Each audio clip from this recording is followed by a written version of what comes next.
Ya, kita akan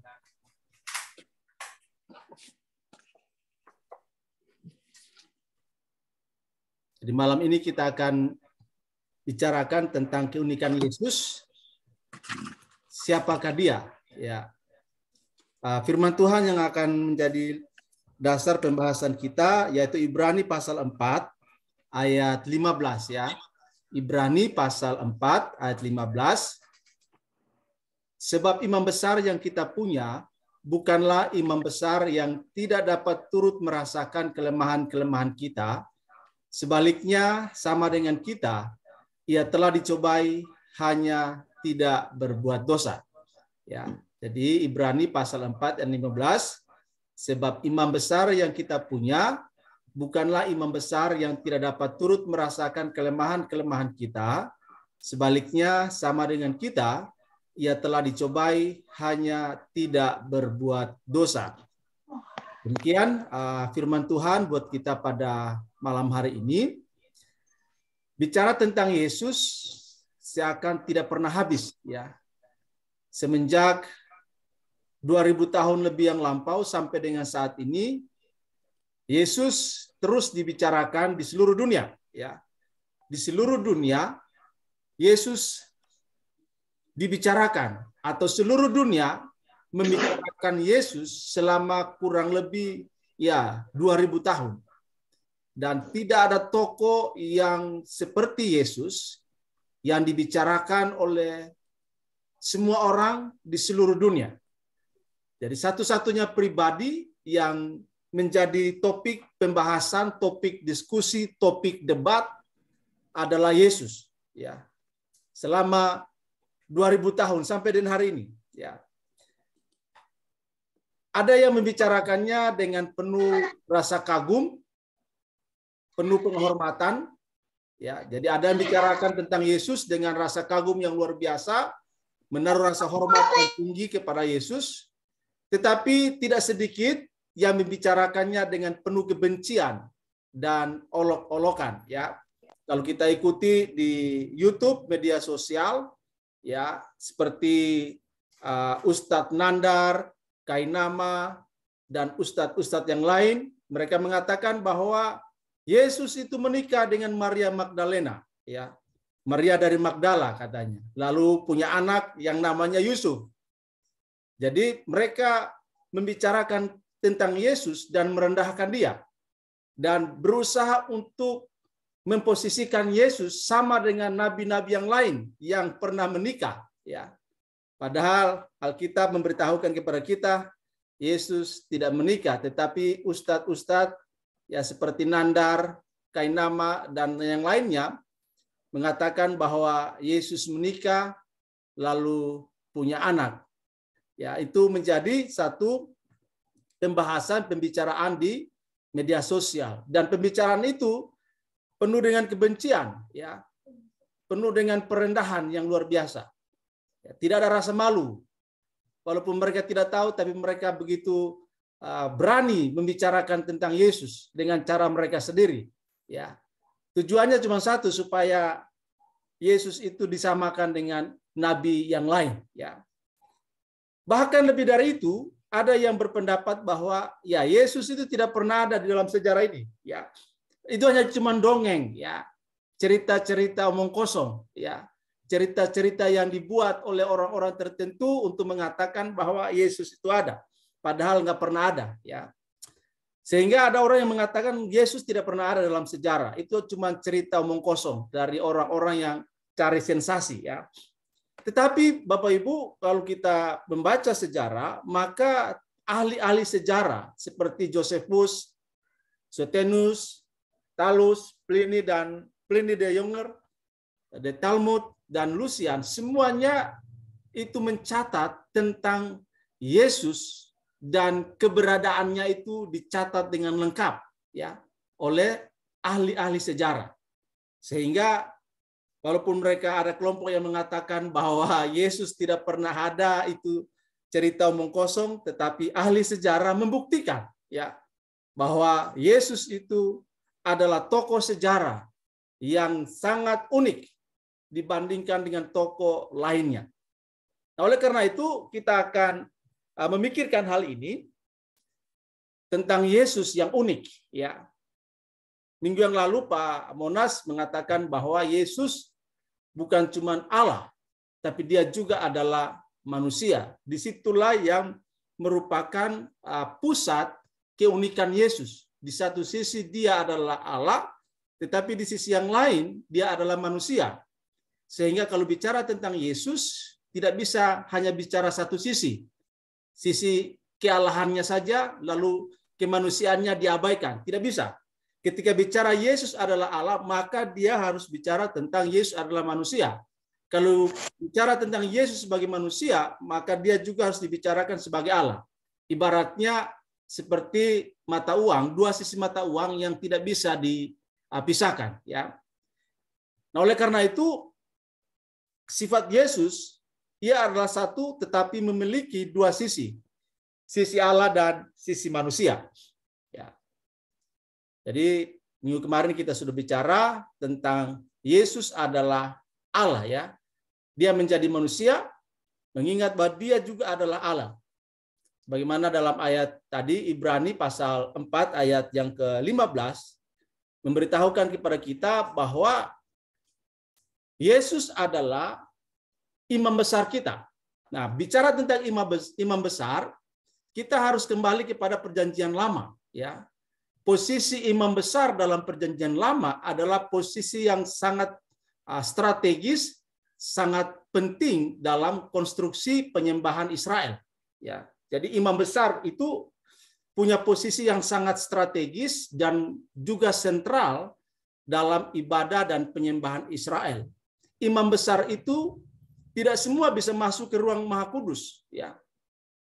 Hanya imam khusus yang bisa masuk ke ruang Maha Kudus, dan di ruang Maha Kudus itu imam besar ini mempersembahkan kurban, ya, mempersembahkan kurban, sehingga oleh imam besar ini lewat prosesi persembahan kurban darah anak domba yang tak bercacat, tak bercela itu, maka dosa umat yang ada di pelataran itu diselesaikan, terjadi pemulihan, terjadi pendamaian antara Yahweh Elohim dengan bangsa Israel. Sehingga imam besar ini menjadi sangat penting di dalam tatanan penyembahan Israel. Nah, itu sebabnya ketika kita masuk ke dalam perjanjian baru, maka penulis surat Ibrani mengatakan bahwa gereja, umat percaya, orang-orang Kristen punya imam besar, yaitu Tuhan Yesus Kristus. Dan imam besar yang di dalam Yesus Kristus ini berbeda dengan imam besar dalam perjanjian lama, ya. Dikatakan bahwa sebab imam besar yang kita punya bukanlah imam besar yang tidak turut merasakan kelemahan-kelemahan kita. Sebaliknya sama dengan kita, ia telah dicobai, hanya tidak berbuat dosa. Nah, ini menjadi penting oleh karena kalau kita merujuk ke dalam perjanjian lama, imam-imam besar dalam perjanjian lama itu adalah manusia biasa, manusia berdosa. Itu sebabnya mereka harus berulang-ulang mempersembahkan kurban bukan saja bagi umat tapi juga bagi dirinya sendiri, ya, karena mereka punya dosa. Sehingga penulis Ibrani mengatakan bahwa Yesus Kristus adalah imam besar yang berbeda dengan imam besar dalam perjanjian lama. Kalau imam besar dalam Yesus Kristus, dia merasakan apa yang menjadi kelemahan kita. Tapi kalau imam besar dalam perjanjian lama, ya orang berdosa punya kelemahan, ya. Tapi Yesus tidak. Dikatakan hanya tidak berbuat dosa. Jadi ini memberikan satu pembeda, ya, pembeda antara imam besar dalam perjanjian lama dalam imam besar pada pribadi Yesus Kristus, ya. Nah, oleh karena itu kita melihat bahwa siapakah Yesus? Dari sisi manusia, dia adalah manusia, ya. Nah, apa ukuran sebagai manusia? Kalau Yesus disebut sebagai manusia, maka ada indikator-indikator bahwa benar dia adalah manusia, bukan hantu, ya. Yang pertama itu bukti Alkitab bahwa Yesus dilahirkan oleh seorang wanita atau seorang perempuan sebagaimana manusia pada umumnya, termasuk kita. Jadi indikator pertama seorang manusia itu adalah lahir dari seorang perempuan, bukan lahir dari binatang. Tidak ya. Jadi indikator pertama. Nah, kita disebut manusia karena kita lahir dari seorang perempuan yang adalah manusia.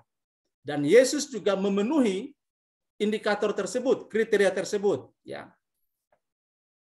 Meskipun Allah adalah Bapaknya, tapi dia dikandung dalam rahim Maria, menurut catatan Injil, oleh kuasa Roh Kudus. Ya.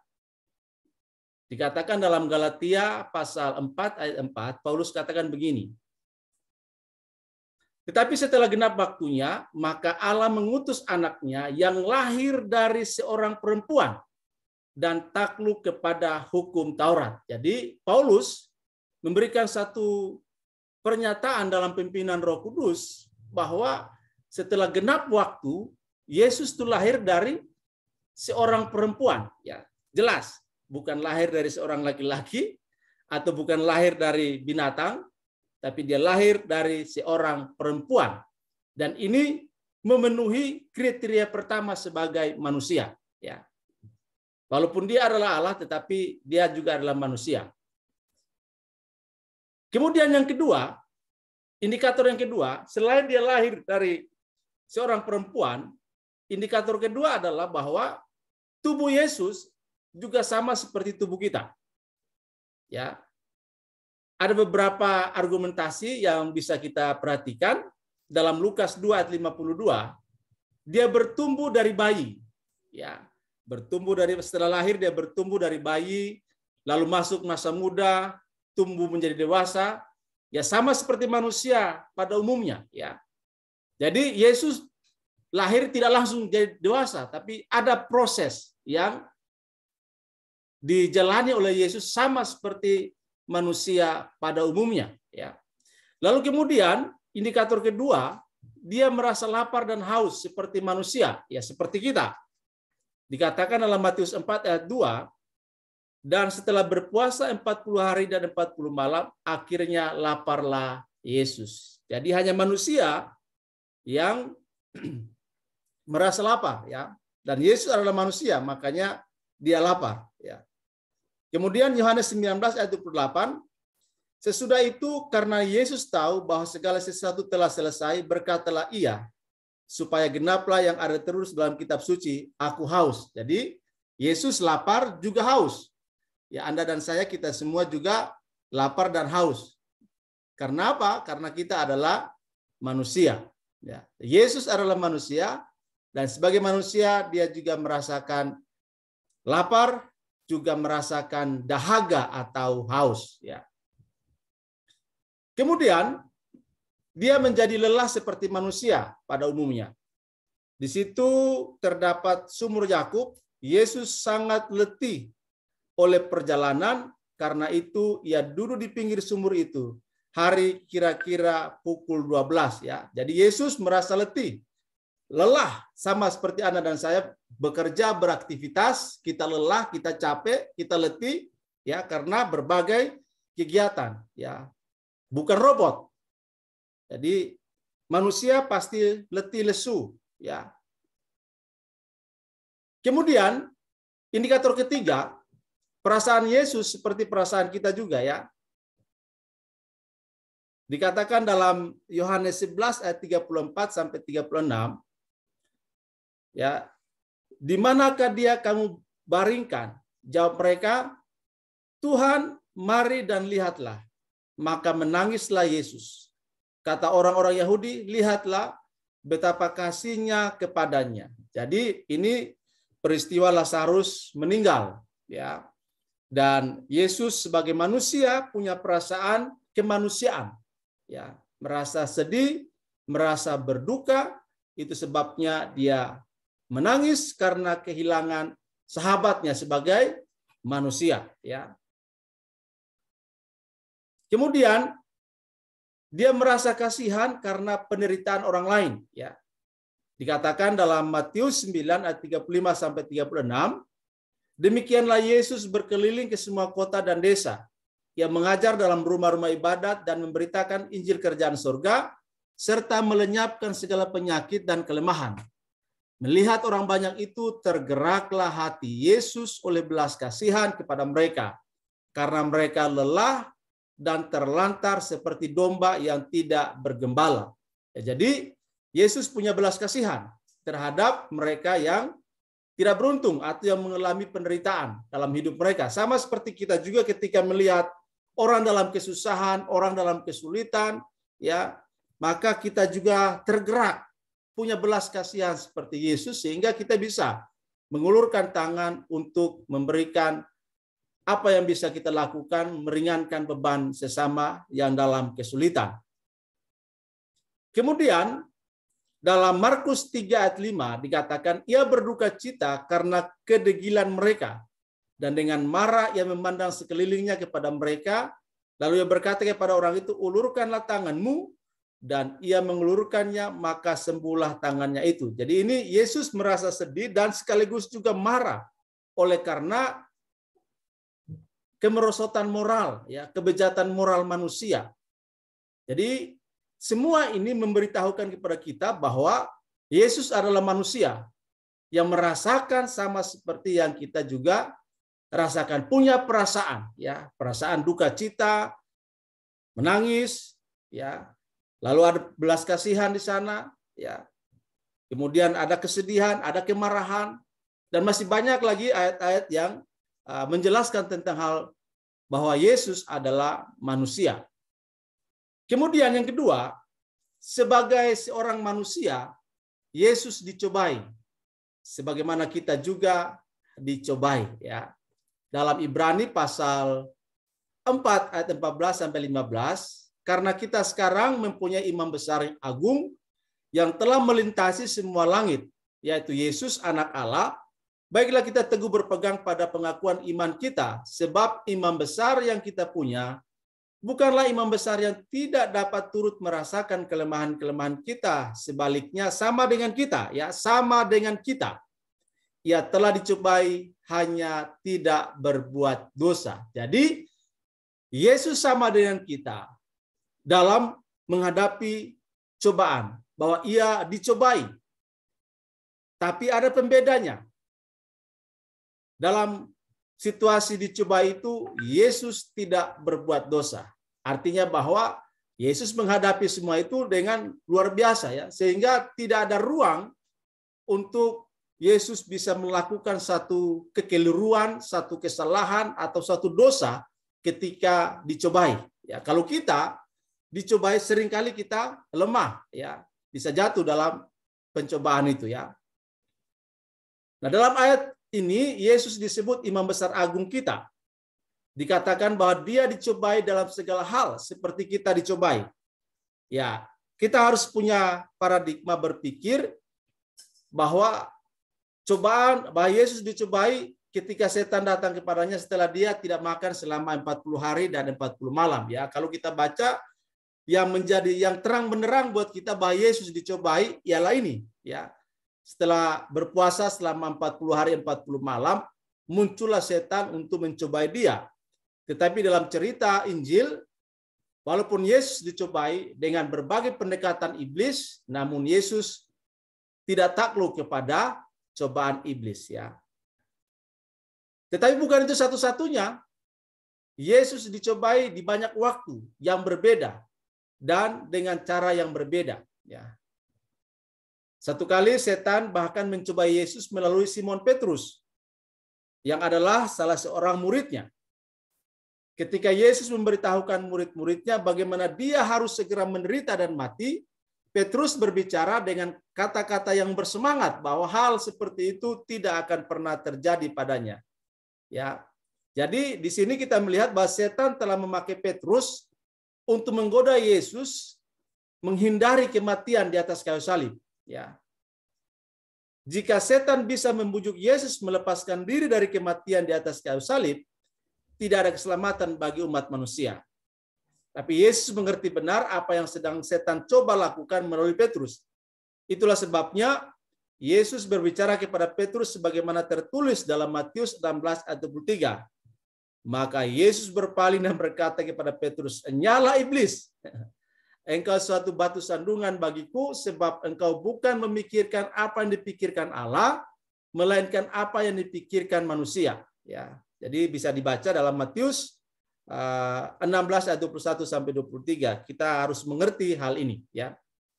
Nah, ada saat-saat di mana setan akan mencobai kita lewat teman-teman kita, lewat keluarga kita, lewat pekerjaan kita, lewat bisnis, lewat usaha, lewat pelayanan. Ya. Macam-macam cara setan, cara iblis untuk mencobai kita. Nah, ada hal-hal lain yang seharusnya kita mengerti tentang cobaan terhadap Yesus. Ya, dia menolak mempergunakan kuasa untuk membuat pencobaan lebih ringan. Ya, ketika dia merasa lapar, setan mencobainya untuk mengubah batu-batu menjadi roti. Yesus sanggup sebenarnya, tapi Yesus tidak melakukan itu. Ya, Yesus mempunyai kuasa untuk melakukan itu, namun ia menolak mempergunakan atau menyalahgunakan wewenangnya, ya, menyalahgunakan kekuasaannya untuk meringankan, ya, apa yang sedang terjadi. Ya, kenapa? Karena jika demikian dia tidak akan pernah dicobai seperti kita dicobai. Dia tidak bisa betul-betul seperti kita. Ya, jadi ini menarik. Contohnya seorang yang lapar, yang merampok atau mencuri, mungkin mencoba memaafkan dirinya sendiri dan berkata, ya, ketika Yesus lapar, dia mengubah batu menjadi roti. Saya tidak bisa melakukan itu. Tapi saya akan menghilangkan rasa lapar saya dengan mencuri. Nah, karena itulah Yesus dengan berani rela menderita dan hasilnya dia memperoleh kekuatan penuh dari pencobaan-pencobaan yang dihadapinya. Dia bisa mengerti secara penuh dan berbagai perasaan akan pencobaan-pencobaan yang kita alami. Ya. Dia juga akan memberikan kuasa kepada kita atas setan, sebagaimana dia lakukan jika kita memutuskan bergantung kepadanya. Jadi ketika kita bergantung kepada Yesus saat menghadapi berbagai cobaan dalam kehidupan kita, maka Yesus yang punya otoritas akan menolong kita, memampukan kita untuk mengalahkan setiap pencobaan yang akan menjatuhkan kehidupan kita, karena dia sudah mengalahkan semuanya itu. Kemudian yang ketiga, Yesus hidup dalam kehidupan yang tanpa dosa. Sebagai manusia, Yesus hidup dalam kehidupan yang tanpa dosa. Ya. Jadi Ibrani pasal 4 ayat 15 tadi dikatakan hanya tidak berbuat dosa. Garis bawahi, hanya tidak berbuat dosa. Jadi ada penekanan di sini dari penulis Ibrani bahwa Yesus tidak berbuat dosa. Walaupun dia dicobai. Ya, tapi penekanan di sini dia tidak berbuat dosa. Inilah yang menjadi pembeda manusia Yesus dengan manusia kita. Ya, ya. Ini pembeda. Dia yang tidak mengenal dosa telah dibuatnya menjadi dosa karena kita, supaya dalam dia kita dibenarkan oleh Allah. Ya. 1 Korintus 5 ayat 21. 1 apa 2 Korintus? 2 Korintus 5 ayat 21. Kemudian 1 Petrus 2:22, ia tidak berbuat dosa dan tipu tidak ada dalam mulutnya. Jadi kesaksian baik dari Petrus maupun dari Paulus serta penulis surat Ibrani bahwa Yesus tidak berbuat dosa itu menjadi kekuatan yang sangat powerful, ya. Bahwa memang Yesus tidak berdosa dan tidak berbuat dosa.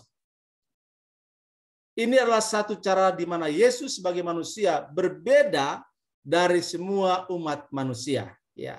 Semua manusia telah berdosa, kata firman Tuhan dalam Roma 3 ayat 23. Tetapi Yesus tanpa dosa. Banyak orang tidak mengerti bahwa ada dua cara manusia berdosa. Cara pertama adalah dengan melakukan hal-hal yang kita ketahui adalah jahat. Alkitab menerangkan pada kita beberapa hal yang Allah tidak ingin kita lakukan. Tapi jika ia tetap melakukan hal-hal ini, maka dia melawan Allah dan ia berdosa. Lalu cara kedua dari perbuatan dosa adalah gagal melakukan hal yang kita ketahui benar. Ya.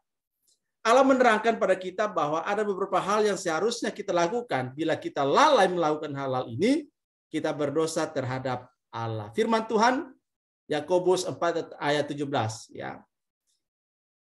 Jadi jika seorang tahu bagaimana ia harus berbuat baik, tetapi ia tidak melakukannya, ia berdosa. Ya, jadi bila kita berkata bahwa Yesus adalah tanpa dosa, kita menunjukkan bahwa dia tidak pernah melakukan apapun yang jahat di mata Allah. Atau merugikan Allah, merugikan orang lain, merugikan dirinya sendiri. Tidak pernah. Ya. Nah, kita juga menunjukkan bahwa dia selalu melakukan apapun yang baik di mata Allah. Dia tidak pernah melakukan yang jahat. Ya, dia tidak pernah gagal melakukan yang baik. Ya.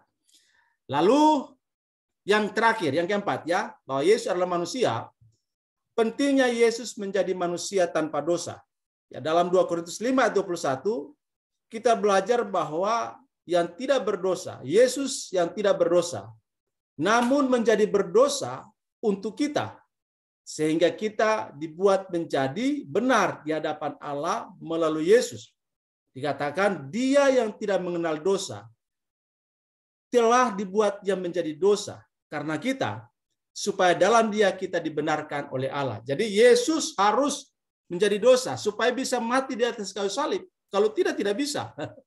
Ya, dan oleh kematiannya di atas kayu salib kita dibenarkan oleh Allah. Ya.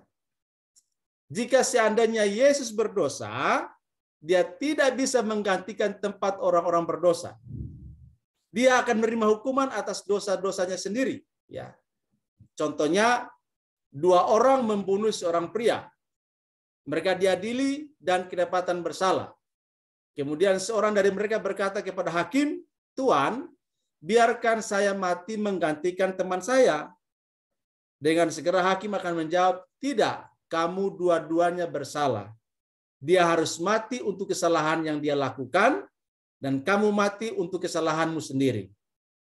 Orang yang bersalah harus menderita karena kesalahannya sendiri.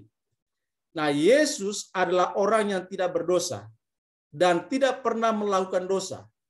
Itulah sebabnya dia dapat menggantikan hukuman atas dosa-dosa kita. Jadi sangat penting Yesus menjadi manusia ya.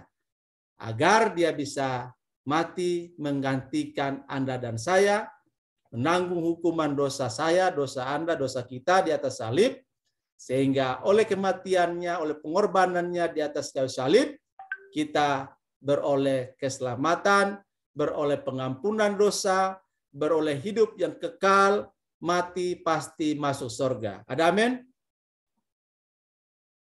Halo? Amin. Amin. Amin. Ya, Amin. kata Pak Loren, saya omong kayak sama tembok katanya. Tapi saya percaya semua dengar ya. Baik, Amin. itu pembahasan seputar Yesus adalah manusia. Saya kembalikan kepada Pak Merpaung.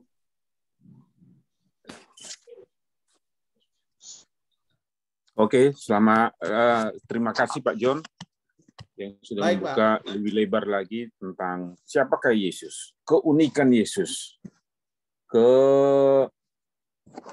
originalnya sebagai manusia. Dia lapar, dia haus, dia menangis, dia sedih, dia gembira, dia marah dan sebagainya. Tapi dia juga adalah Tuhan itu yang datang sebagai manusia. Nah, di antara kita, atau adakah pertanyaan-pertanyaan yang ingin menambah iman kita, di mana kita khawatirkan atau di mana kita ragukan satu pertanyaan atau 2 pertanyaan di antara kita? Silakan Bapak Ibu, jemaat diaspora yang sudah bergabung, silakan. Jika ada nanti yang menambahkan untuk menambah referensi, silakan juga. Jangan ragu-ragu, tidak ada orang lain mendengar kecuali kita di bumi. Ya, silakan.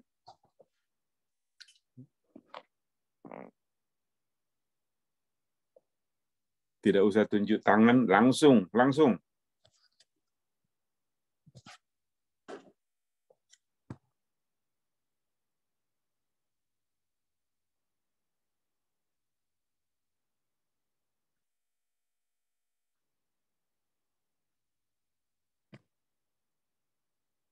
Sudah mengerti semua? Sepertinya sudah paham. Sudah paham, berarti sudah paham. Itulah mantapnya diaspora Cawang itu. Iya. Silakan, Bu Abi. Silakan. Siapa tadi?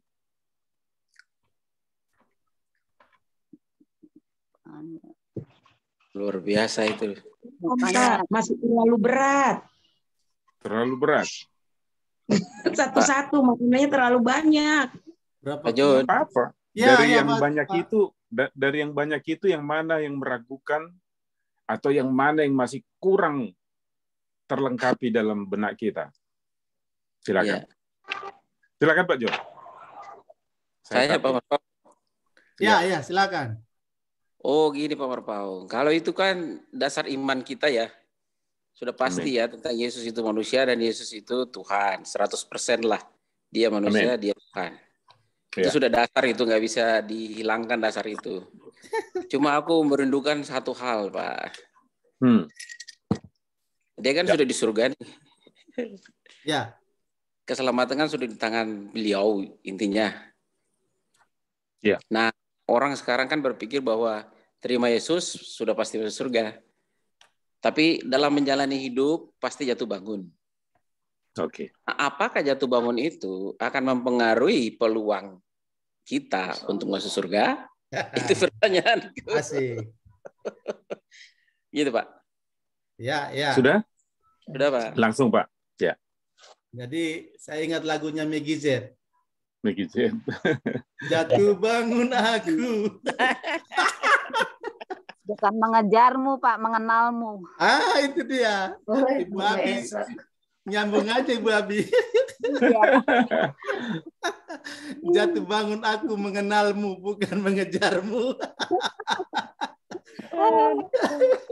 Ya, memang dalam proses perjalanan kehidupan kita, sekali Allah menyelamatkan kita di dalam Yesus Kristus, maka keselamatan itu ya dan amin. Pasti. Ya. Kan? Tetapi bukan berarti kita langsung sempurna. Masih ada proses yang harus kita jalani secara bersama-sama. Ya kan? Tetapi orang pilihan Tuhan, orang yang diselamatkan oleh Tuhan, itu dipelihara oleh Tuhan. Dalam teologi Calvinis, tulip. Ya. Calvinis itu ya. Ya. Ya, benar. Bahwa orang percaya itu dipelihara oleh Allah. Dan dipelihara oleh Allah bukan berarti tidak jatuh dia. Ya. Pasti ada saat di mana dia mengalami kegagalan dalam hidupnya. Tetapi ingat, ada Parakletos. Ada Parakletos, yaitu Roh Kudus. Roh Kudus dialah pribadi yang terus mendampingi orang percaya, membimbing orang beriman.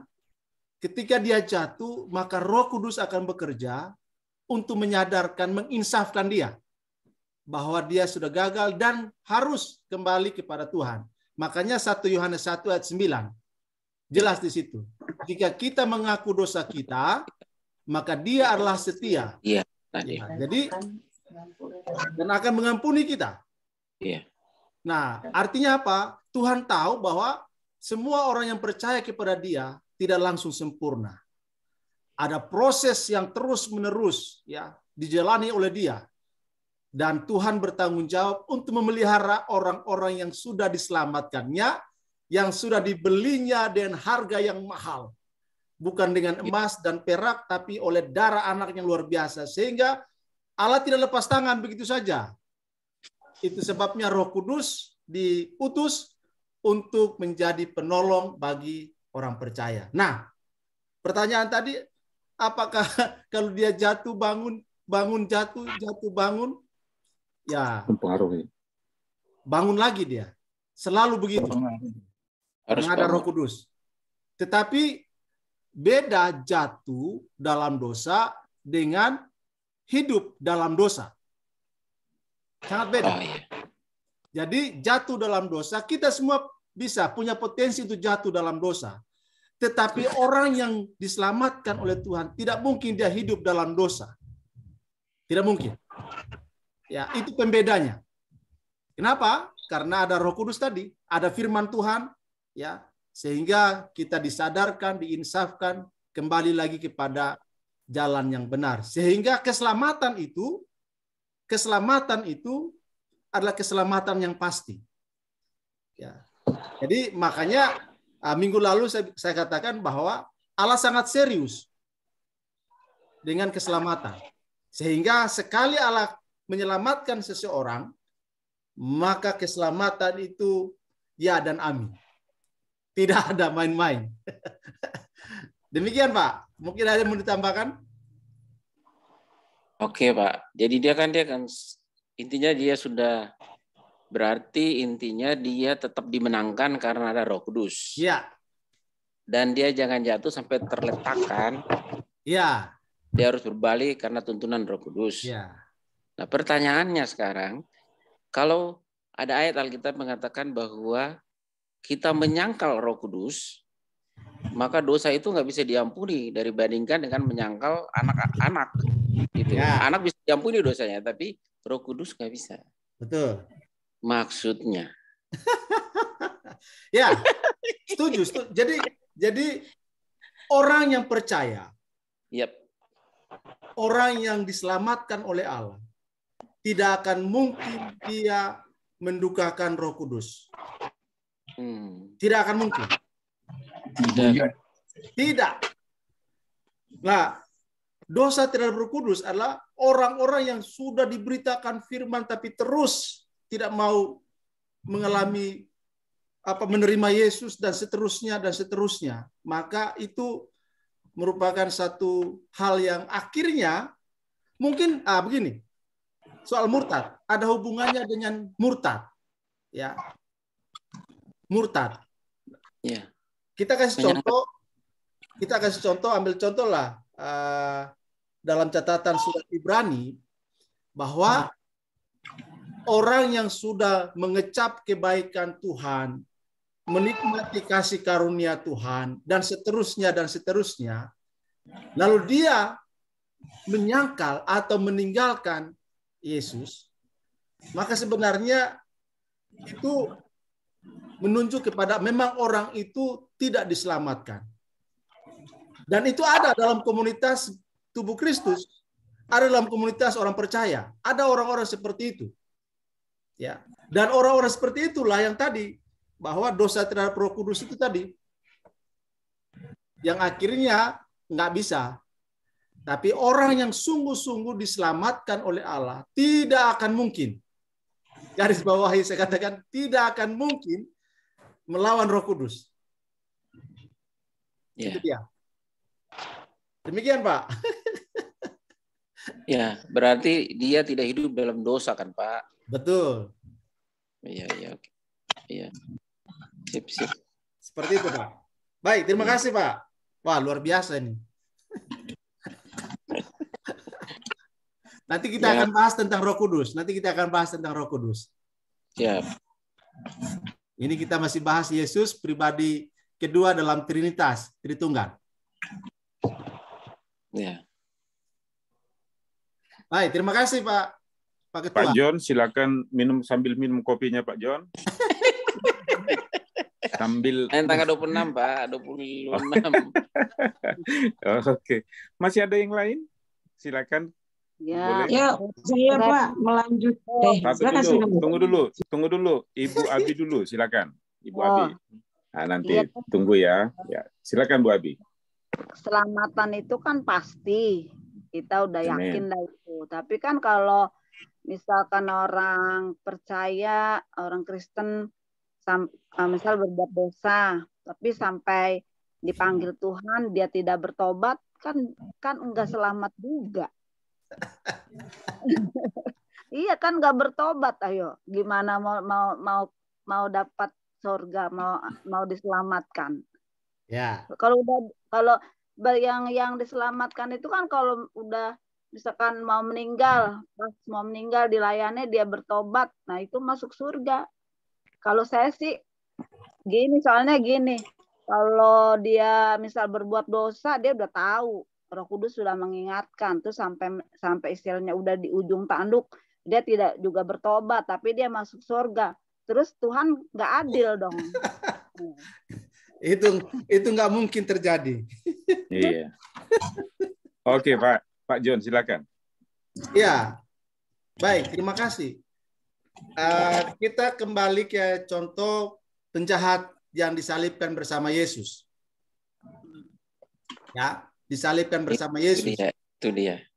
Dan ketika si penjahat mengatakan kepada temannya bahwa you harusnya tidak boleh ngomong begitu. Kita dua ini, ya, saya terjemahan bebas ya. Kita dua ini layak disalibkan karena kita melakukan kejahatan yang luar biasa sehingga hukuman salib ini cocok untuk kita. Tapi orang ini tidak, dia bilang. Lalu dia katakan kepada Yesus, ingatlah aku ketika engkau datang sebagai raja. Lalu Yesus bilang, today, hari ini juga, engkau ada bersama-sama dengan aku di Firdaus. Padahal lagi disalib sama-sama kan? Tapi Yesus bilang, hari ini, bukan lagi nanti. Atau, enggak, you turun dulu. Tobat dulu.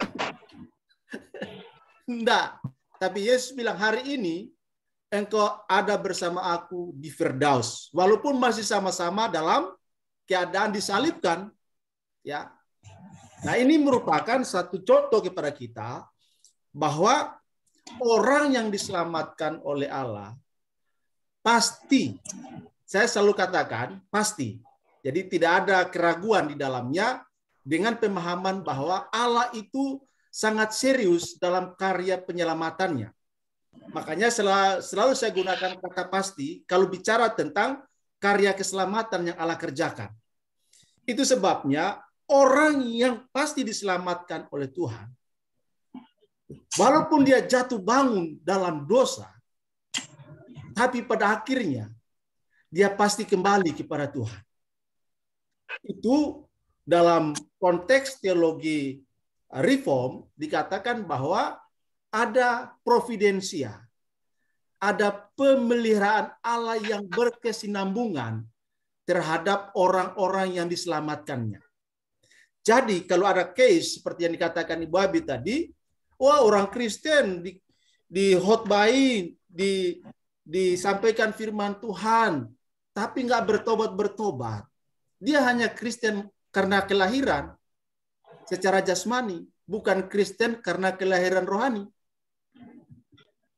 Sehingga dia tidak menerima, sesungguhnya dia tidak menerima atau tidak mendapatkan anugerah keselamatan itu, sehingga tidak akan mungkin dia mati lalu tiba-tiba masuk surga. Maka Allah bukan modelnya seperti itu cara kerjanya. Tidak akan mungkin. Sehingga walaupun dia Kristen mungkin dalam KTP. Kristen dia lahir dalam keluarga Kristen mungkin. Tapi kekristenan bukan bicara soal engkau lahir dalam keluarga Kristen, tapi kekristenan itu bicara soal relasi dengan Kristus secara pribadi.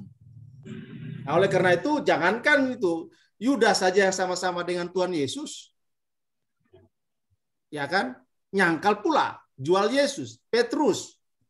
Tapi lihat, mereka dipulihkan, Petrus dipulihkan, murid-murid yang lain dipulihkan, sehingga pada akhirnya mereka rela mati demi Yesus. Salibkan, terbalik Petrus, kaki ke atas, kepala ke bawah. Murid-murid yang lain dipenggal lehernya, digoreng dalam kuali yang berminyak, Yohanes misalnya, kemudian dibuang ke Pulau Patmos. Mereka tetap setia kepada Kristus. Kenapa? Karena memang mereka betul-betul sudah diselamatkan oleh Yesus. Beda tadi dengan kasus yang dikatakan oleh Ibu Abi, itu sangat berbeda.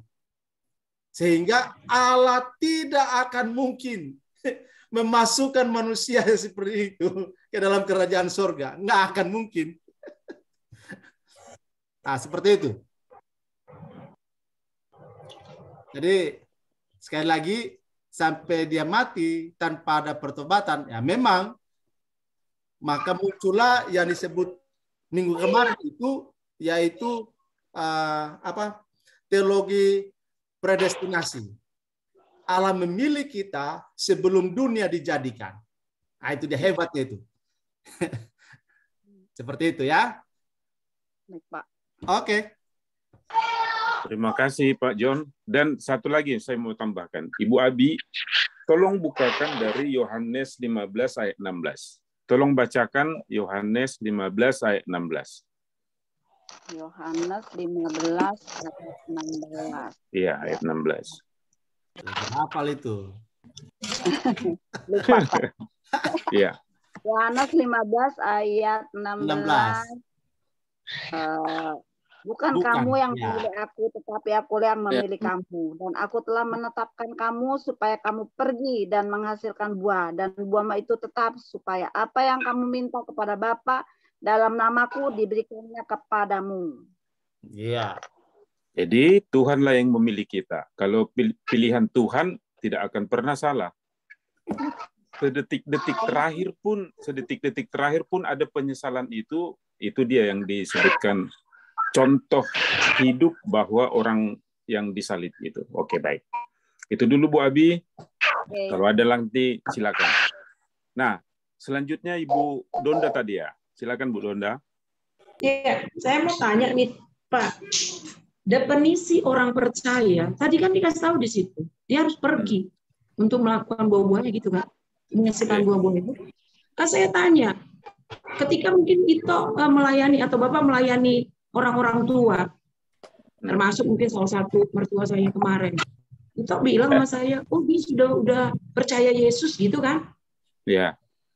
Nah, ini jadi sebuah pertanyaan besar sebenarnya. Maaf, saya bukan membuat ini ya, jadi membuat hati saya supaya tahu memastikannya gitu. Definisi yang tadi, menurut kita orang percaya itu seperti apa? Ketika itu tantang dia menerima Yesus, dia udah terima Yesus. Tapi mertua saya itu nggak mau ke gereja, Pak. Kalau dibilang, jadi buah apa yang mau dihasilkan? Jadi saya gini, saya bukan menjas. Jadi saya kemarin lega banget ketika dia sakit keras, Bapak datang dan Bapak bilang sama saya, oh iya, dia itu sudah mengenal, udah yakin keselamatannya dari Yesus seperti ini. Tapi ketika berhadapan seperti bahasa tadi, siapa sebenarnya definisi orang percaya itu? Itu menjadi, kalau saya sampai saat ini jujur aja, menurut saya itu masih belum bisa saya bilang ini definisi orang percaya itu. Karena selalu dibilang orang percaya itu orang yang sudah lahir baru, mengaku dengan mulut percaya dalam hati, gitu kan, dan mengakui segala dosa-dosanya dan mengundang Yesus sebagai Tuhan dan juru selamatnya dalam hidupnya, gitu kan? Iya. Tapi kan seperti kata Pak John tadi, jatuh bangun. Mungkin kebanyakan jatuhnya daripada bangunnya. Nah, sekarang pertanyaan, apakah seperti itu? Terus ada tadi, bukan kamu yang memilih aku, tapi aku yang memilih kamu. Definisi ini juga toh, saya kadang-kadang mikir gini, saya udah dipilih Tuhan, ya udah tenang-tenang aja lah. Kan aku udah dipilih, Tuhan kan nggak pernah salah milih aku. Apakah, jadi kena dengan apa yang dibilang Bu Mesa tadi, dan berkenaan dengan apa yang dibilang Pak John tadi, Pak John saya tapi, apakah kalau orang sudah dipilih, kita sudah memiliki keselamatan, keselamatan itu akan abadi milik kita, kan gitu tadi kan, walaupun kita jatuh bangun, ini ada bahasanya, jatuh bangun aku mengejarmu lah, mengejarmu terserahlah. Yang penting, jadi menurut definisi ini toh, kadang-kala toh, Pak John, kadang-kala saya masih menemui kebimbangan. Karena ada juga dibilang Tuhan gitu kan di dalam Alkitab itu kan, kamu apa katanya, nyala kamu hai pembuat keonaran yang itu toh, yang dengan namaku kau membuat keajaiban-keajaiban, tapi hatimu jauh dari aku gitu kan. Sampai dia disuruh membuat mujizat dan mujizat apa pokoknya membuat sesuatu yang luar biasa dalam nama Yesus, tapi Yesus bilang hatimu sepertinya gini deh bahasanya, hatimu jauh dari aku gitu kan. Nyala kau si pembuat. Jadi di situ sebenarnya kadang-kala itu ketika saya membaca, saya merenungkan kembali Tuhan, dan ada beberapa di ayat Alkitab ketika orang menghadap Tuhan itu perbuatan baiknya mengikutinya gitu, ada pernah saya baca. Nah, cobalah. Coba luruskan dulu waktu saya ini, Pak. Terima kasih. Ya. Oke, sebelum Pak John, saya sampaikan dulu sedikit. Ya, soal pertobatan Amang itu, mertuanya itu atau punya Yuda, saya melihat dan dalam wawancara kami itu Ada Pak Bambang, ada Pak Monas waktu itu. Dia percaya Yesus. Dia tahu Yesus itu mati untuk dosa-dosanya. Dia tahu dia orang berdosa. Itulah kriteria bagaimana seorang menjadi percaya. Tetapi orang yang tadinya sudah kapalan, udah karatan tidak mau ke gereja, walaupun ditantang, walaupun dia mengerti, memahami Yesus itu adalah Tuhan, masih ada proses mungkin toh, seperti tadi itu. Prosesnya adalah bagaimana cara sekelilingnya, apakah istri, anak, atau menantu, cucu, membawa atau menghadirkan suasana bagi dia untuk datang ke gereja, untuk mau berbicara tentang Yesus, untuk mau menyatakan Yesus itu adalah Tuhannya. Walaupun secara sadar dia sudah mengakuin. Sejujurnya waktu di UGD itu, kita wawancarain panjang, ada mungkin 1 jaman. Dia ya seperti kita lakukan analisa untuk yang sudah terima Yesus, seperti itu pemahamannya. Tetapi keinginannya, nah itu masih ditarik sama masa lalunya. Nggak apa-apa kok saya bisa kok. Itu masih menjadi yang nomor 1 bagi dia. Jadi tergantung orang itu sekarang, apakah cara membawanya harus dengan bajai, harus dengan mobil Grab, apakah harus dengan ini ke gereja, atau menghadirkan misalnya suasana persekutuan di rumah, mendengarkan kepada dia firman Tuhan lewat HP dan sebagainya. Itu dia. Mungkin hatinya masih malu-malu untuk datang ke gereja, melihat, mengingat anak yang diajarinya, misalnya Pak Dupa nih, loh kok jadi anakku yang bawa aku ke gereja? Itu dia. Itu bisa tersinggung dia. Kok jadi cucuku Yuda yang nyuruh saya ke gereja? Nah, tetapi dengan pendekatan yang lain, mungkin beliau akan terbuka hatinya. Itu juga bapakku dulu begitu, toh. Oke, lanjut Pak John, silakan. Ya, baik. Terima kasih. Jadi begini, kalau kita baca Alkitab, memang pertama kasus yang paling indah itu adalah orang yang disalibkan bersama Yesus. Ya, orang yang disalibkan bersama Yesus itu, ya dia saat itu percaya dan selesai hidupnya, tidak disuruh ke gereja. Tidak disuruh turun dulu, pergi ke gereja, sinagog, beritakan Injil dulu.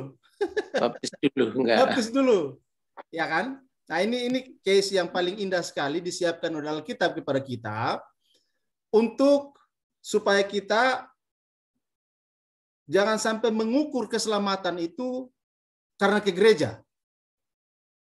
Mengukur keselamatan itu dengan aktivitas-aktivitas rohani. Tapi bukan berarti itu salah, enggak. Tapi jangan mengukur keselamatan seseorang hanya karena ke gereja. Jangan. Karena keselamatan itu adalah relasi pribadi. Saya katakan tadi, keselamatan itu relasi pribadi dengan Kristus. Jadi ketika seseorang mengaku dengan mulutnya dan percaya dalam hatinya, Roh Kudus meteraikan itu menjadi milik Tuhan. Nah, tadi sudah dikatakan Pak Marpaung bahwa ada proses. Ya, mungkin sekarang belum.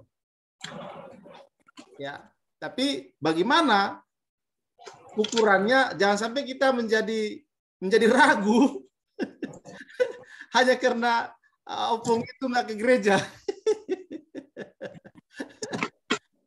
Jadi ukurannya bukan itu satu-satunya ukuran bahwa orang sudah selamat, orang sudah percaya harus ke gereja. Bukan itu satu-satunya ukuran. Masih banyak faktor untuk membuktikan bahwa orang itu, banyak orang ke gereja tapi pulang buat dosa. Ya kan? Nah, tetapi bukan itu yang menjadi poinnya.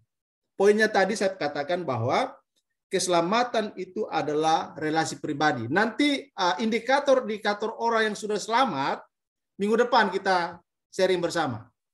Nah, itu akan kita istilahnya kalau mau cek kesehatan kan keseluruhan ada yang namanya medical check up.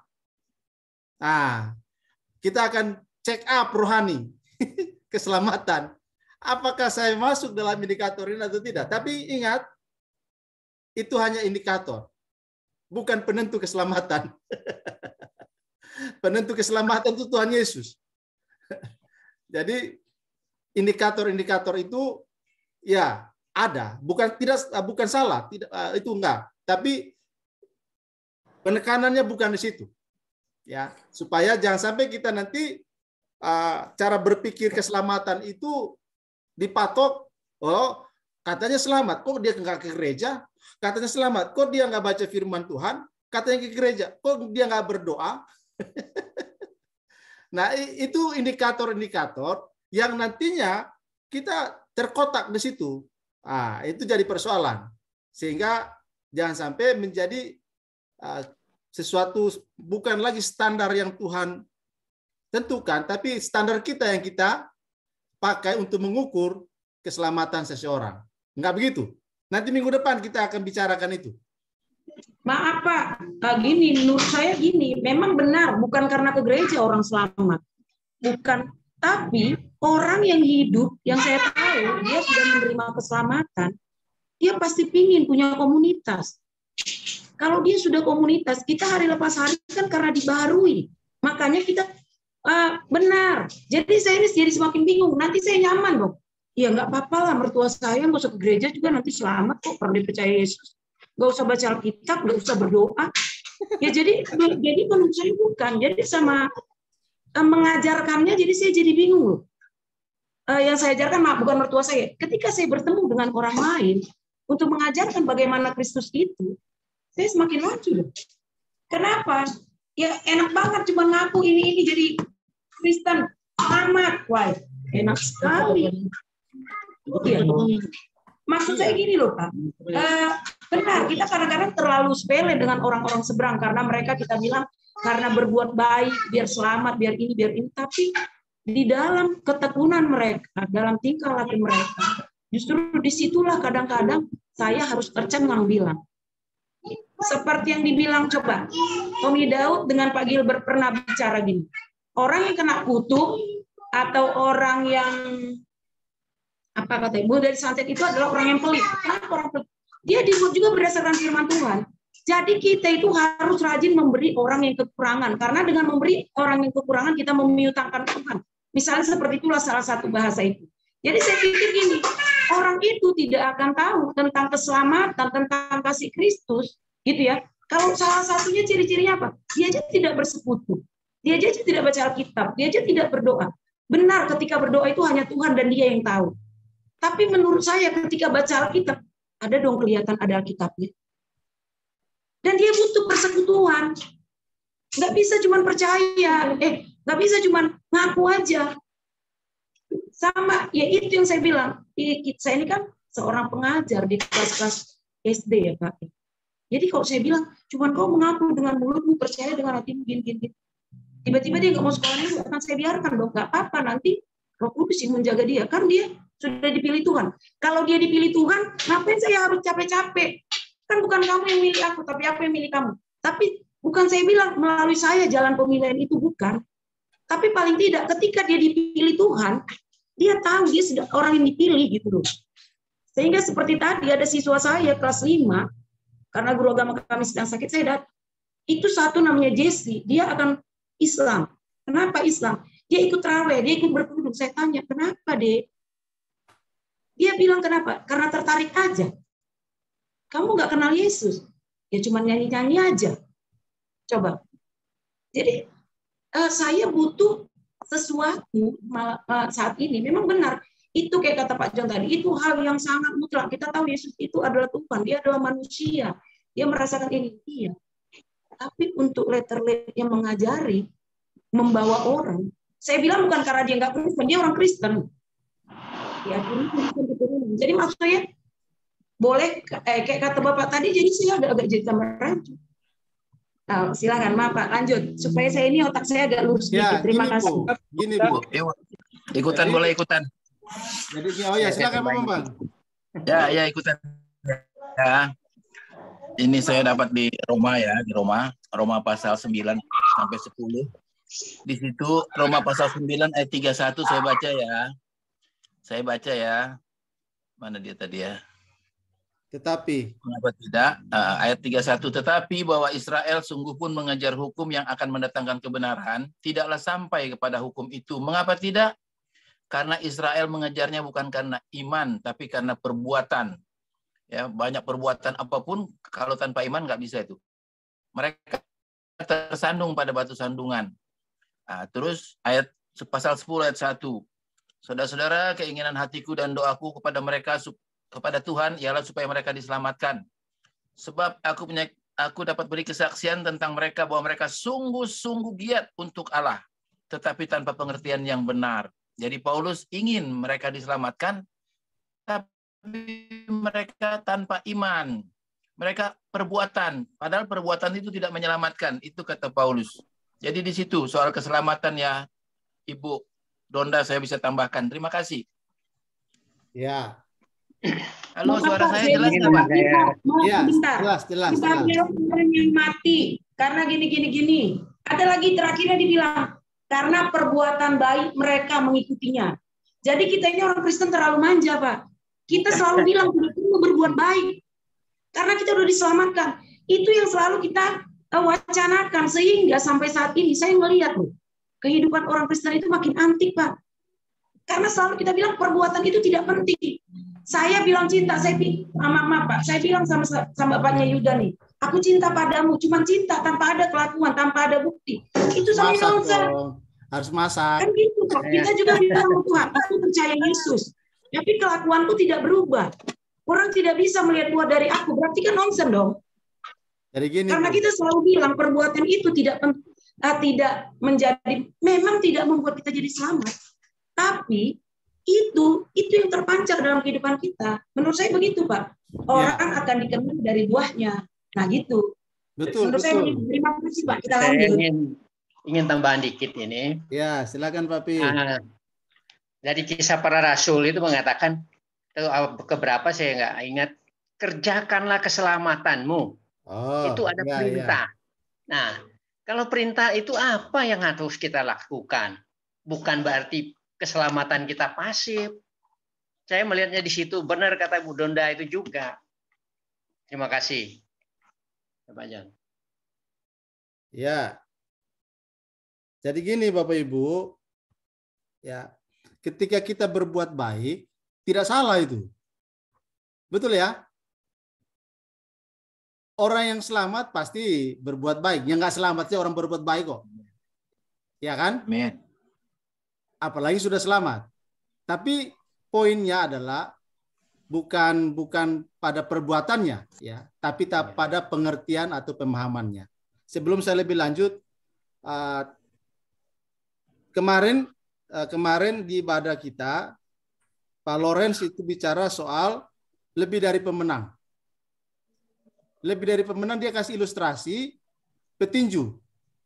Ya, petinju babak belur berdarah-darah, tapi yang dapat mahkotanya, dapat pialanya dikasih ke Ibu Rita. Ya kan? Jadi Yesus berdarah-darah, kita yang dapat selamat. Ya kan? Tapi nanti kita akan bicara soal yang dikatakan Ibu Donda, indikator-indikator orang selamat itu apa saja. Minggu depan, saya sudah bilang minggu depan kita akan bicarakan itu. Ada Pak Sem, silakan Pak Sem. Halo, semalam Bapak Ibu. Halo yang di Amerika. Oke, terima kasih. Saya mencoba mengikuti apa yang menjadi pertanyaan Bu Donda dan mungkin Bu Abi juga tentang kaitannya keselamatan dengan perbuatan. Kalau kita lihat tadi, memang kita juga udah bahas minggu lalu bahwa keselamatan itu adalah pilihan Tuhan. Ya, itu masalah pengalaman pribadi kita dengan Tuhan. Jadi kita nggak bisa menghakimi orang lain seperti selamatkah dia atau tidak selamatkah dia secara mutlak. Karena bisa saja dalam perjalanannya dia menyimpang ya dari jalan Tuhan atau murtad. Namun yang kita tahu ketika orang sungguh-sungguh percaya kepada Tuhan, menerima Dia sebagai Kristus, juru selamatnya, maka orang itu dipilih Tuhan. Karena orang yang mengaku, orang yang percaya itu bukanlah orang yang melakukannya dengan kekuatannya sendiri, ya. Walaupun kita tahu ada orang yang mengaku dengan mulutnya saja, tapi kita nggak tahu hatinya. Tapi secara umum kita juga akan melihat buahnya, ya. Dari Yesus bilang, dari manakah kita tahu? Dari buahnya lah kamu bisa tahu dia itu selamat atau tidak selamat. Yesus pernah bilang kan, karena memang kita nggak bisa lihat hanya dengan pengakuan orang saja, tetapi harus menghasilkan buah. Nah, ini yang Yesus ajak kepada kita untuk melihat seseorang itu diselamatkan atau tidak dari buahnya.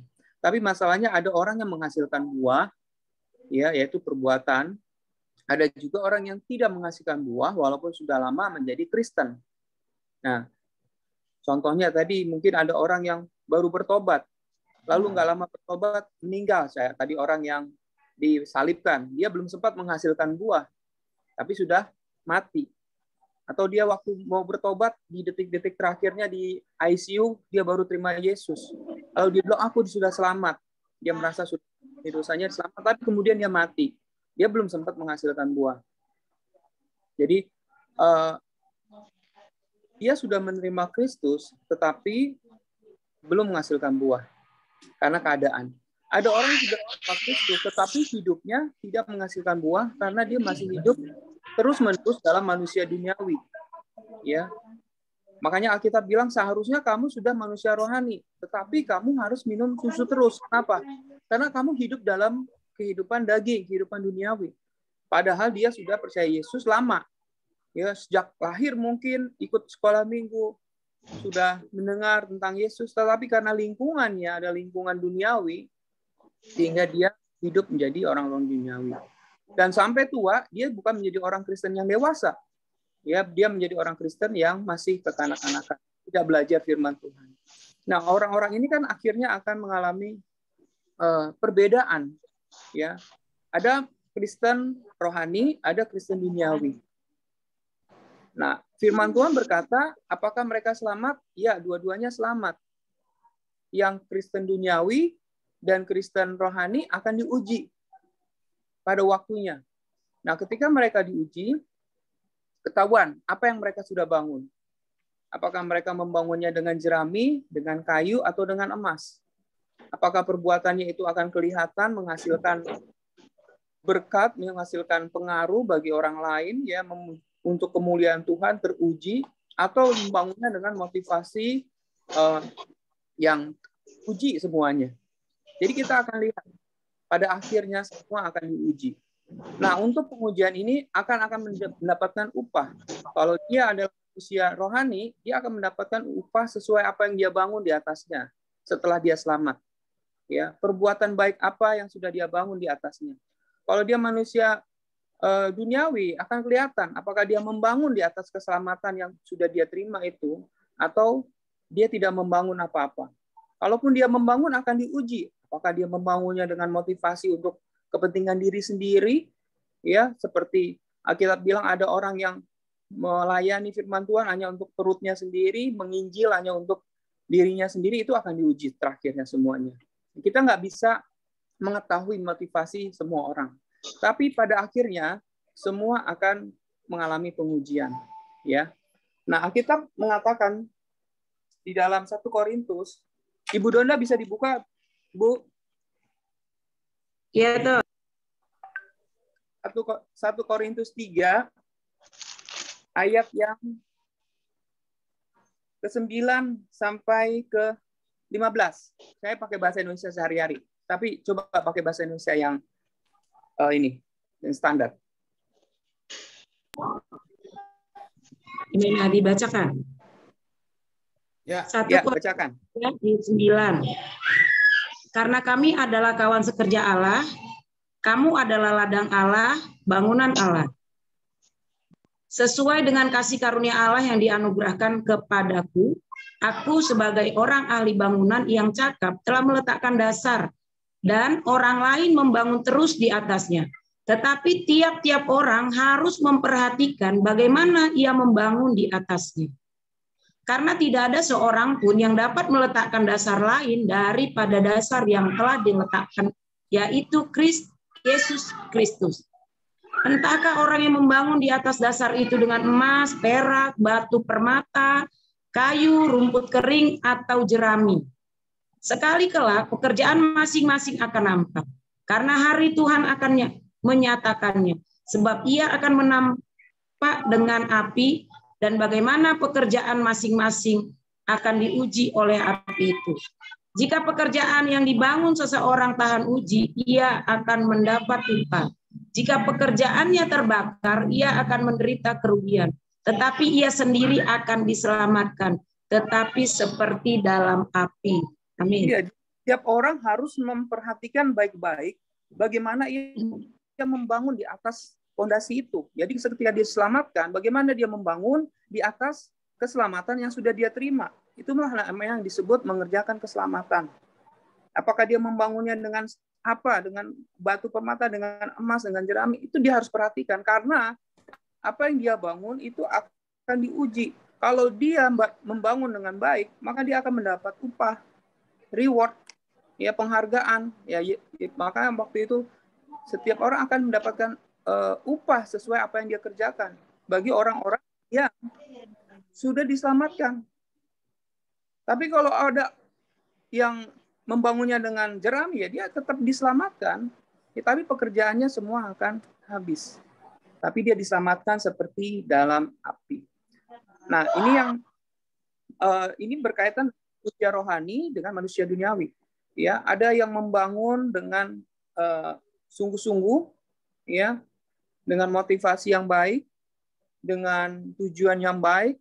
Ada yang membangun dengan motivasi untuk diri sendiri, atau tidak mau membangun sama sekali, hanya untuk dirinya sendiri, ya, tidak peduli, ya, atau masih hidup terus dalam kehidupan daging, kompromi dengan pemikiran yang penting aku selamatlah, aku nggak usah aku nggak usah melayani, atau aku nggak usah menginjili. Kemudian yang penting aku selamat, besok Tuhan ampuni dosaku, sekali selamat tetap selamat, maka aku tidak perlu banyak berbuat apa. Dia akan selamat, tapi nanti diuji itu semua seperti dalam api. Nah, ini bisa membantu kita untuk memahami. Mari kita tetap membangun. Ya, perhatikan bagaimana membangun iman kita. Ya, apakah kita membangun dengan baik, motivasi dengan baik? Apakah kita masih hidup dalam kehidupan daging dan hanya bersyukur dan hanya puas dengan keselamatan, tapi tidak mau membangun di atasnya? Itu kira-kira ya tambahan saya. Terima kasih. Terima kasih Pak Sam. Terima kasih Bu Donda dan yang lain. Ya, bahwa memang cara kita sekarang, saya tambahkan sedikit, cara kita sekarang orang-orang percaya, orang yang sudah mengerti keselamatan, orang yang mengerti tentang hidup orang percaya itu melayani yang lain. Apakah kita lakukan hanya seperti itu? Pokoknya dia sudah terima Yesus, tapi tidak ada action kita yang lain, atau yang kita kenal dengan follow up-nya. Nah, jadi kalau kita melihat ada orang seperti itu, follow up kita ditantang nih. Apakah kita memang memberikan segalanya untuk menyelamatkan satu jiwa, membuat dia terarah kepada Yesus, atau membiarkan dia dengan segala kecenderungannya yang acuh, cuek dan sebagainya? Mungkin sangat banyak di lingkungan kita yang mengalami hal seperti itu. Tetapi, kita apakah dengan senyuman, dengan lebih lembut lagi, dengan cara yang berbeda? Oke. Itu dulu Ibu Donda sekalian. Nanti masih ada minggu depan kita lanjut. Yang lain kita tinggal butuh 15 menit lagi ya. Karena silakan satu pertanyaan lagi. Ya, bukan pertanyaan. Cuma itu aja mau tanya, apa ada hubungankah membangun itu dengan keselamatan? soal membangun tadi, apakah ada hubungannya? Kan berarti tidak ada hubungannya dengan keselamatan membangun itu. Membangun emas kah, membangun apa, rumput kering atau jerami. Ya, jadi dengan membangun itu nggak ada hubungannya dengan keselamatan, tetap selamat. Itu. Nah, saya melihatnya mungkin seperti ini, membangun itu ya perbuatan baik yang katanya Bu Donda tadi. Ya, apa kita berbuat baik dengan emas, perak, atau rumput kering. Jadi ya dalam kehidupan ini juga kita akan dapatkan itu, gitu. Perbuatan baik kita mengikuti, ya karena perbuatan baik itu maka di dalam hidup inilah kita mendapatkan itu upah dari perbuatan baik, dari emas, perak atau rumput kering. Karena kalau penjelasan dari Pak Samuel tadi, nggak ada hubungannya kan itu membangun itu dengan keselamatan, karena toh tetap selamat, tetapi dari dalam api, yaitu dia. Tapi tetap selamat. Terima kasih.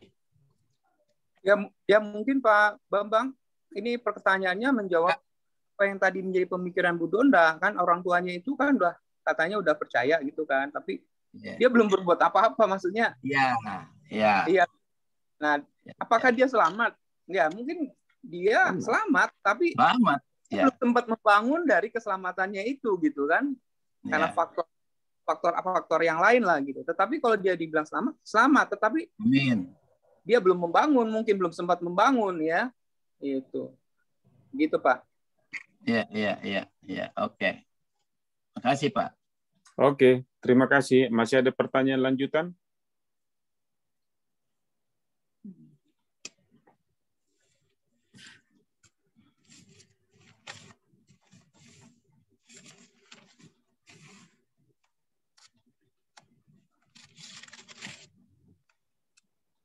Wah, sepertinya sudah berhenti. Oke. Ada pertanyaan Pak, saya ucapan terima kasih aja. Saya bersyukur malam ini saya mendapat pencerahan yang lebih. Terima kasih buat semuanya dan buat semua keterangan. Membuat saya sesuatu yang luar biasa. Terima kasih. Tuhan Yesus memberkati.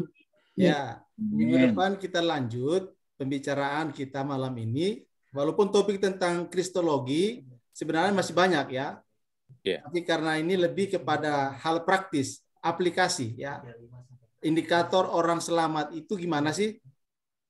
Ya, nanti kita akan lanjutkan minggu depan sehingga indikator-indikator ini menolong kita untuk memahami baik diri kita maupun orang lain dalam konteks pelayanan kepada mereka yang diselamatkan oleh Yesus Kristus ya. Jadi memang sebenarnya hal-hal praktis ini yang akan menjadi poin-poin yang dibahas, tapi perlu tadi fondasinya harus kita bangun dulu supaya ketika hal-hal praktis itu ya aplikasi-aplikasi dibangun karena fondasinya sudah mantap. Kalau fondasinya belum mantap, maka hal-hal yang dibangun di atas juga akan menjadi tidak mantap. Ya, makanya bicara tentang kristologi ini itu bicara fondasi. Ya. Soal membangun itu sudah ranah aplikasi, ranah praktis. Nah, kalau fondasinya belum mantap, maka dalam membangunnya juga belum mantap dia pemahaman-pemahamannya. Nah, ketika fondasinya sudah mantap, dalam membangun pun dia akan mantap. Nah, seperti itu. Jadi tadi pertanyaan-pertanyaan yang disampaikan baik oleh Ibu Abi, oleh Ibu Donda, itu pertanyaan aplikatif. Ya. Nah, untuk bisa karena itu, maka fondasi ini kita harus beres dulu. Supaya nanti bisa kita memahami, oh ternyata begini. Nah, seperti itu. Nah, soal indikator-indikator atau ciri-ciri tanda-tanda seseorang itu benar nggak sudah selamat. Nah, nanti minggu depan kita akan bahas lanjutannya. Terima kasih Pak Marpaung. Baik, terima kasih Pak John. Terima kasih untuk semuanya, Bapak Ibu, yang masih bergetar dengan pernyataan ini. Silakan minggu depan ditulis-tulis dulu pertanyaannya. Tetapi juga menantang kita dengan tema minggu depan, apakah kita memang sudah selamat? Biar itu membuat kita terus bergerak maju, memahami iman kita akan keselamatan yang sangat menggembirakan itu, sangat bersukacita itu. Baik, karena dari tadi Pak Kis tidak terlihat, sekarang kita tantang dia untuk kita minta beliau untuk memimpin doa penutup. Silakan Pak Kis dengan merangkum semua apa pembicaraan tadi. Ya, Pak Kis. Ya, siap. Mari kita berdoa. Bapa surga yang disembah nama Tuhan Yesus Kristus, terpuji nama-Mu Tuhan. Kami bersyukur Tuhan, kami boleh bersama-sama dengan hamba-Mu yang lain untuk membahas tentang keselamatan Tuhan Yesus, dan kami bersyukur Tuhan, kami semua Tuhan boleh menerima keselamatan itu, menerima Roh Kudus-Mu secara pribadi, sehingga kami boleh merasakan, mengimani bahwa Allah pencipta langit dan bumi. Itu yang paling penting dalam hidup kita ya Tuhan. Karena banyak orang Tuhan yang tidak mengenal Engkau, yang tidak percaya kepada Engkau karena mereka tidak menerima Roh Kudus-Mu ya Tuhan Yesus. Sekali lagi Tuhan, kami bersyukur Kau pilih kami untuk menerima Roh Kudus-Mu secara pribadi Tuhan. Kiranya Kau bangun kami untuk selalu Tuhan setia bersama-Mu Tuhan Yesus, sehingga akhirnya nanti berjumpa Engkau di surga ya Tuhan Yesus. Bapak surga, kami juga bersyukur Kau berikan internet kami yang bagus Tuhan, tidak ada gangguan apapun, sehingga kami boleh semua mengikuti acara demi acara ini, pembahasan Alkitab ini dengan baik ya Bapak. Dan kami percaya malam ini Tuhan kami semakin mengerti akan keselamatan itu yang Tuhan Yesus. Terima kasih Bapak, kami serahkan setiap pribadi kami, kiranya Kau membungkus kami Roh Kudus-Mu, sehingga kami terhindar dari segala roh jahat, segala penyakit apapun Tuhan. Sekali lagi Tuhan, kami serahkan setiap pribadi hamba-Mu ini Tuhan, dan hamba-Mu yang lain hanya di tangan Bapa. Berkati kami Tuhan, akan kesehatan dan rezeki kami Tuhan. Terima kasih Bapa, dan nama Tuhan Yesus Kristus kami telah berdoa dan mengucap syukur. Yang percaya katakan amin. Amin. Oke. Oke, terima kasih semuanya. Semuanya Pak Sam, Pak Bambang, Pak Kis, Pak John, Sam, Pak Marmoni. Tuhan berkati. Tuhan Yesus berkati. Sampai